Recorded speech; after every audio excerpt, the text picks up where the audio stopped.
Hello? Hello? Hello? Hello? Hello? Welcome everybody to Chainsaw Man. Chapter 144, which is the latest chapter that just dropped like an hour ago. The next chapter that I am looking at right now is going to be available in the next 2 weeks on October. So we're going back to the bi-weekly schedule. I mean, Fujimoto can, change between a weekly schedule and a bi-weekly schedule. I think that's fair. But yeah, so no Chainsaw Man reactions next week, I guess, since no Chainsaw Man chapter next week. But we got one chapter today, and that is exactly what we're gonna do. Maybe the stream may not be as long as the previous one, because the previous one we kind of had to tackle multiple chapters at the same time, but given where we left the previous chapters, it should be interesting. It should be interesting. Yeah. Let me get some of this sorted out first.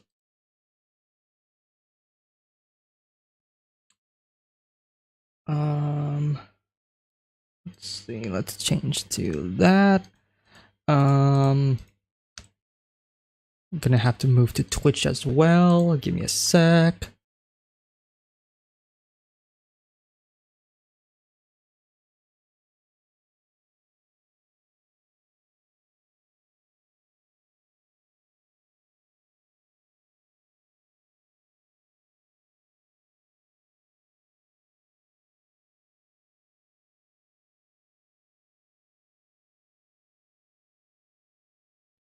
And okay. Well, let's move you over here. Let's change to this display. And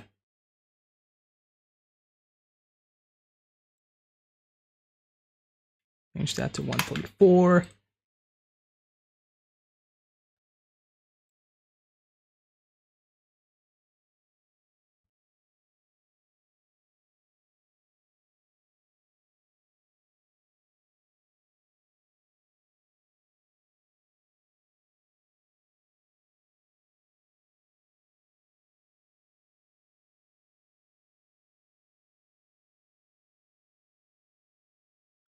Start the stream on Twitch as well.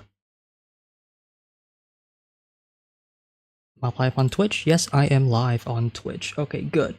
I'm gonna copy this and on screen.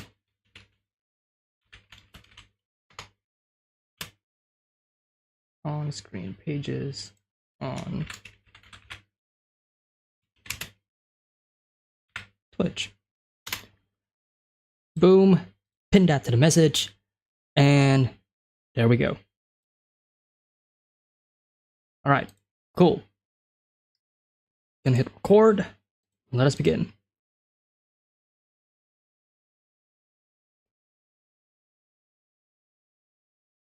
Guns, nails, katana.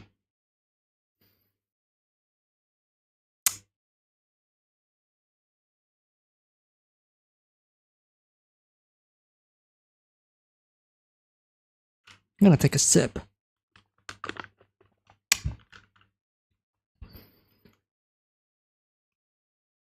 Now, we know of a gun devil, obviously.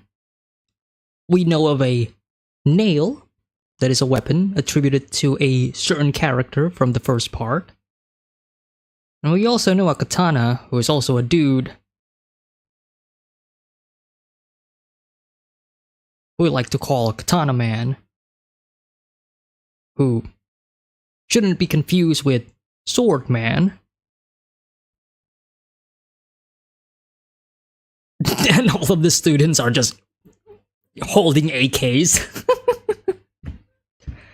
Oh my god, Fujimoto, never change. Okay. So. We had this many guns? Yes, yes, yes. These guns are weapons of light, bestowed upon us by Chainsaw Man. With his light, we will drive away the darkness within the government. It is Chainsaw Man's will. Aha, I see.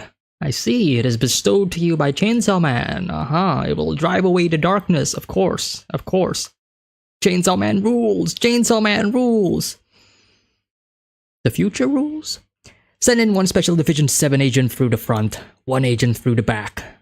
Oh shit, here we go. One of them comes in. Who is this? Take aim. Everybody's taking aim.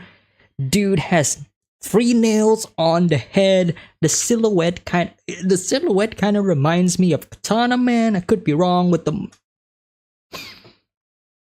I don't know. I don't know.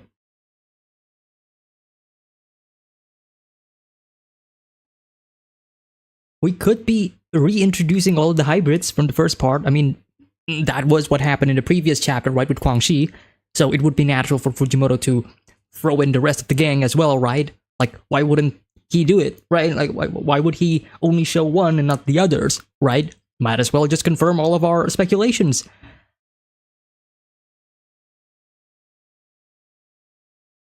Oh. Hello.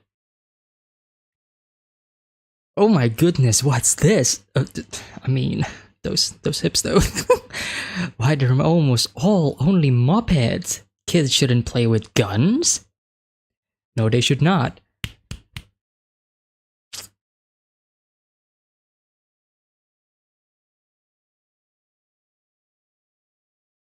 Sharp teeth, just like Denji. Hammer in the back.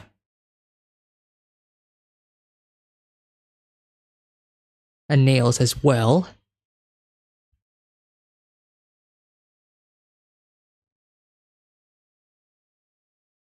I mean, we've seen various different characters in part 1 that has their brains just coming out, but I'm just going to say that these, I mean, this is pretty much a new design, right? It's not like this is somebody that we know, but it's probably somebody that is possessing a devil that we do know, hence the title, Guns, Nails, Katana. They shoot, she flies, kicks them, takes the guns off of their hands.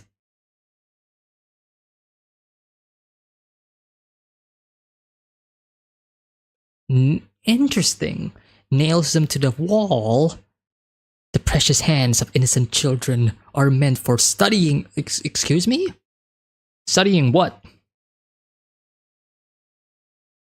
Well, I guess for studying as in for them to study education and stuff. Okay. I thought it was more so that, oh yeah, the children are meant to be studied. And I'm like, No, it's children should be at school and they should be studying. That's essentially what is going on. Okay. So, everybody's nailed to the wall. Don't put guns into them. Tell them, Fujimoto, tell them. America in shambles right now. What is this? What is this? Can you make me a promise, dear? From now on, use those precious hands to hold mechanical pencils, not guns. Alright? Yeah. Yeah, sure. Fujimoto casually putting his stance on. Yeah. I mean, it was pretty clear from part 1 with the gun devil and all. You could say that this chapter is just hammering it down, nailing it. Let me stop. Yeah. Okay. Disables all of their guns, takes them off of their hands.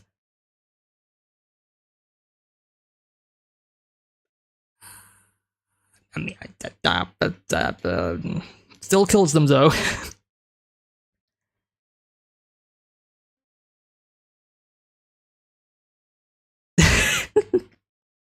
Can you promise me to use those precious hands to hold mechanical pencils? Yeah, sure. Okay. Bam.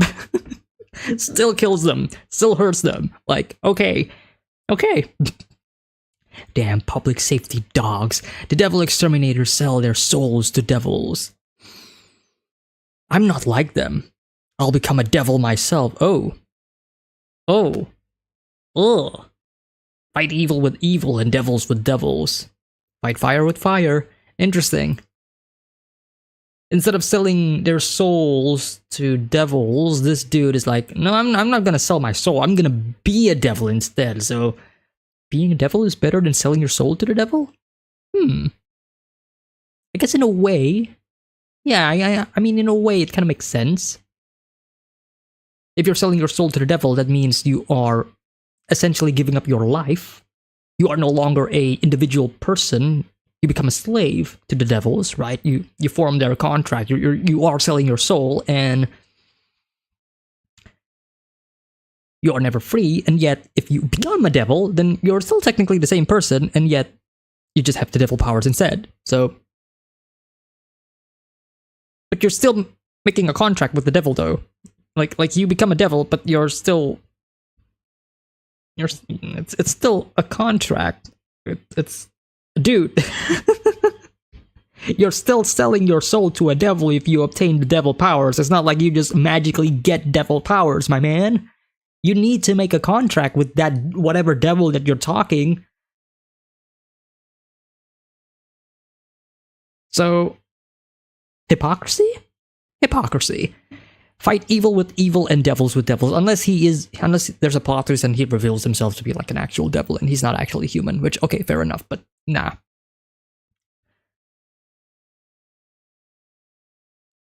I am justice everybody is. Everybody is. That's just the running theme of part 2 this entire time, right? We've talked about this in the previous episode. In the previous episode, I said episode again, in the previous video, right, about justice, the ever-looming presence of the justice devil and what it means to be justice incarnate, as this person says. Everybody wants to be justice. Yukio at the start. Now this dude. Multiple different dialogue, multiple different allusions to the idea of justice and balance and all. All of them want to be justice, but they are never truly justice, right?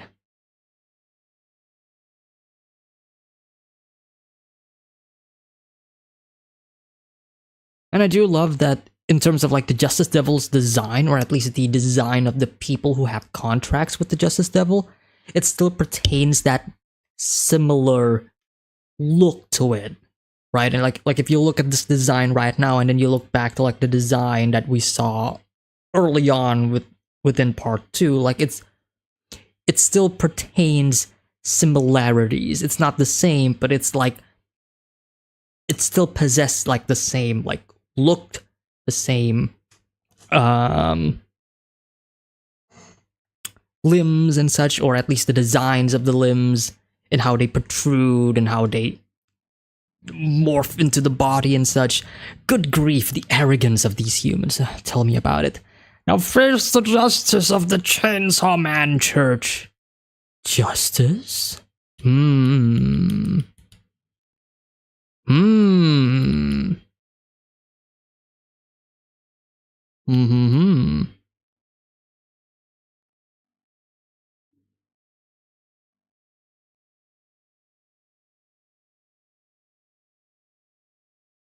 Is this Katana Man? I think it's Katana Man. I mean,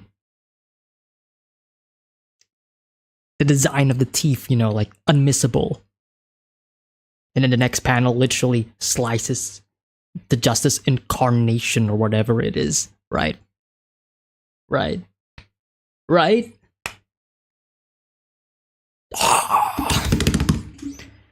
What a sick intro, though. There is no such thing as justice with Chainsaw Man, and he would know. He has a personal grudge.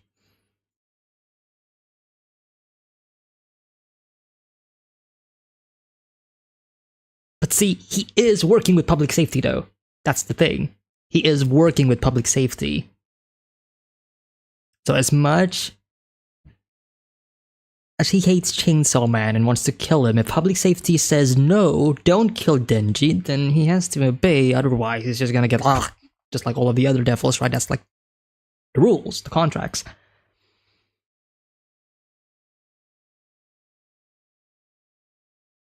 Well, this should be interesting. A reunion between Denji and the Katana Man himself. I'm forgetting his name, his actual human name. It's been ages. It's been ages since the last we saw him, but it should be interesting because right now their vendetta is against the Chainsaw Man Church, not necessarily Chainsaw Man himself, but it's because of the Chainsaw Man Church. I don't think public safety is. Well, I don't know. It depends on like who is in charge up there. Like if Kishibe is still, if Kishibe is the one who is leading this assault or at least overseeing it, then I can see public safety not being dumb enough to think that, oh yeah, this is all Denji's fault. Go kill Denji. Like he's the one who obviously instigated all of this. This is this is his church. He is the one who's like the ringleader of all of them. Like kill him. Like I don't think that's gonna be the case. That would be too dumb, but there has to be conflict. Like I feel like that is the inevitable outcome where they will eventually find reason to fight Chainsaw Man. It's just they need to find that reason first, right? We have a lot of personal reasons, especially with Katana Man. He has personal reasons and at this point a vendetta, right, against Chainsaw Man, full on vengeance mode. But it all depends on who is the one who is controlling them and who is the one who is leading the charge. That's the one thing. That's the crux of it, right?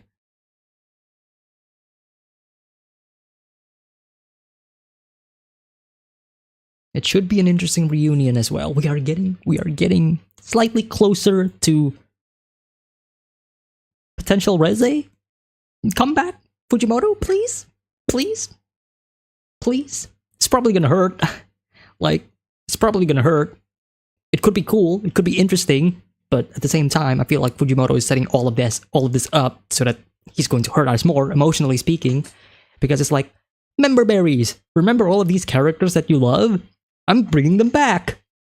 You are going to love them again. And I'm going to rip them all away from you once again because I am Fujimoto. So, I think we are reaching that point where we are getting the convergence of all of the things that has happened or has been the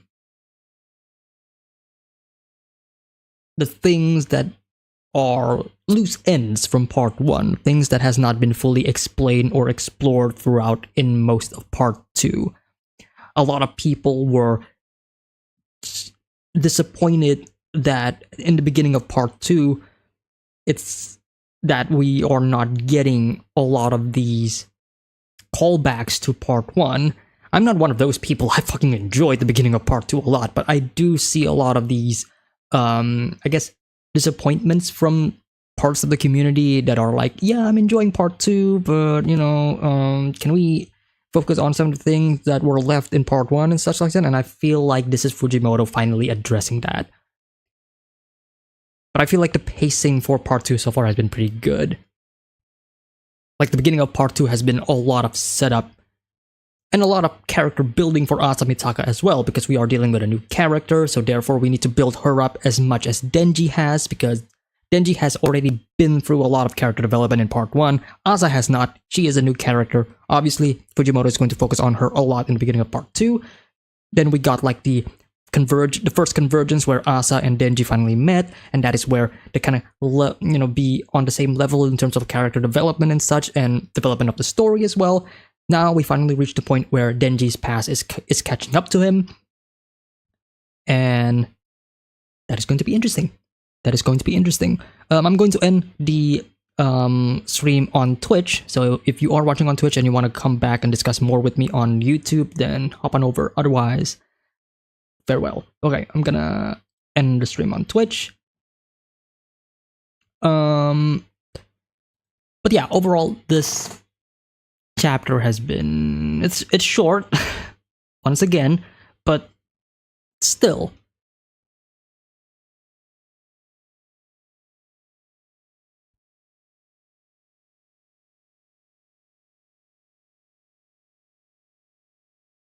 the obvious message or the obvious commentary that Fujimoto has in regards to like students and guns and violence and all is like pretty up there. The Justice Devil once again appearing, or at least an amalgamation of the Justice Devil, hammering back into the themes of part 2, and it is painting a lot. It is clearly painting a potential endgame for part 2, in my opinion. The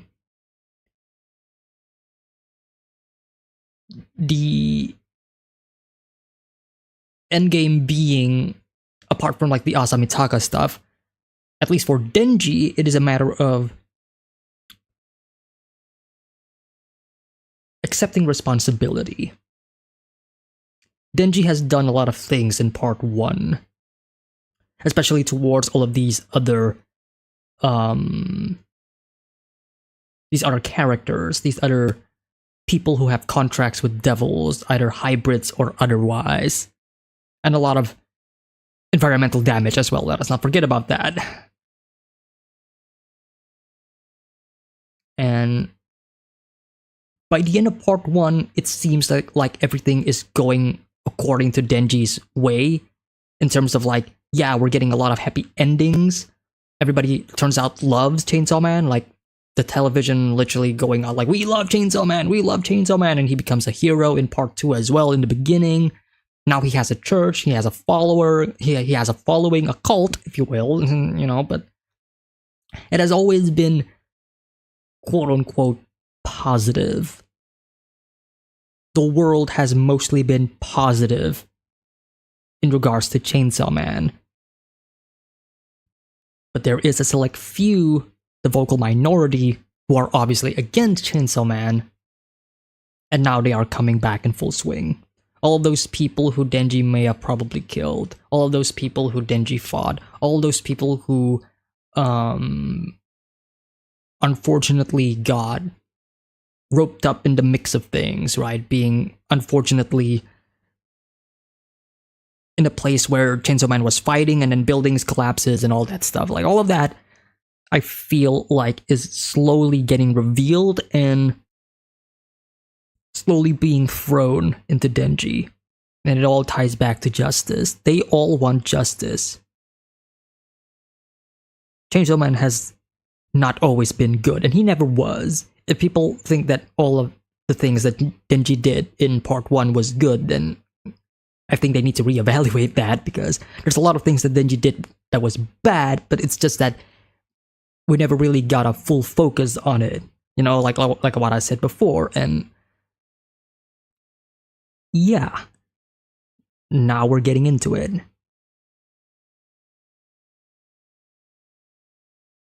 So how do you deal with that? How do they deal with it? How does Katana Man deal with it?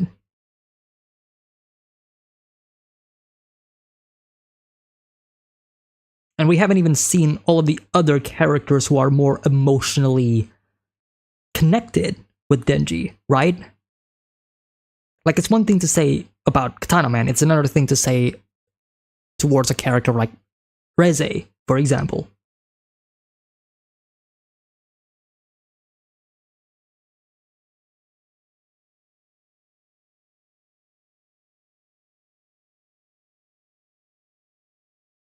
It should be good. Should be good. Should be good, and it should be cool. And I guess the one worry that I have is that the potential that Fujimoto not utilizing these characters to their full potential. That is just the one worry, because sometimes in a lot of other works of fiction, writers would return all of these characters again, like I said, like member berries, you know, like look at all of these characters that you know and love, you know, some nostalgia points and all that, and we were like, yeah, we're seeing them again, yes. I mean, that is exactly how I felt when I saw Kwang Shi in the previous chapter, and I am really gassed and excited to see Katana Man in this chapter as well. But in a lot of those cases, again, in other works of fiction, sometimes they appear and they are absolutely useless. Like, they just appear to appeal to the audience, essentially fan service, where people go like, oh yeah, I remember them. Yeah, the story is good, right? But in reality, they were not really used to their full potential. Like they are wasted. So that is just like the one worry. I mean, in regards to like Fujimoto's track record, I don't believe that is going to be the case. Fujimoto has always done well in terms of bringing back characters, or at least expanding on older characters. So I guess we're just gonna have to wait until October, 2 weeks from now.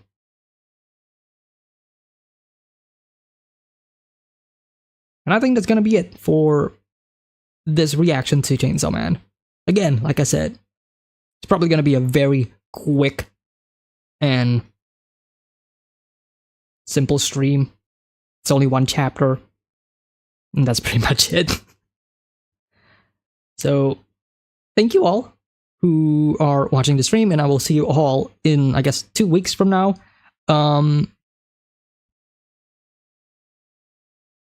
If you're watching the VOD, then the full on-screen pages version should be in the description below. So anyways, thank you all so much. See you all next time. Take care. Have a nice day. Peace.